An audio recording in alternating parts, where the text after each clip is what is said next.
Yo, what is up guys? This is your boy, The Unexpected Gameplays, or also known as Zeren. And today is tuturuan ko nga kayo or ituturo ko kung nasaan yung location nung God Human, okay? So first, tatandaan nyo lang lagi na pwede kayong mag-exit na dito. Ayan. Sundan nyo lang yung track na to, then kanan kayo dito. Ayan, madali naman sundan actually. Ayan, kanan lang kayo dito. Dire-diretsuhin nyo lang yan hanggang makarating kayo sa pinakapuno na yun. Ayan, nakikita nyo yung puno na yun. Ayan. Then, ito yung palatandaan para madali nyo mahanap actually. Pag gumamit kayo ng observation hockey is may kita nyo na makagad itong place na to. Ayan. And you just need to find this guy. Ayan, Musketeer, Pirates.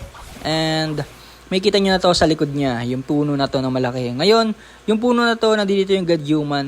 Ang pinaka-tricky part lang dito is hahanapin nyo yung parang butas sa ilalim na itong branch na to. Hindi nga kayo mahirapan, no? Bababa lang kayo dito sa branch na to.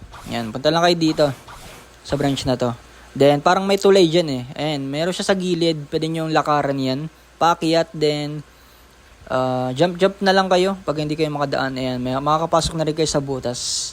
Medyo madilim lang dito. Ito yung tricky part na nakakaligaw din. So, libutin nyo lang, mahuhulog din kayo dyan.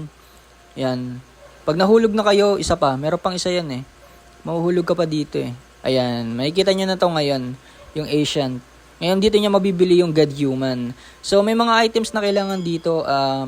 Pag nakapasok kayo dito sa loob is makikita nyo naman yung kailangan na grind na items para makabili ka na. So sa case ko naman is nabili ko na to. So ayan, nakuha ko na God Human. Okay, so ganun kadali lang mga tol. Don't forget to follow me. Thank you.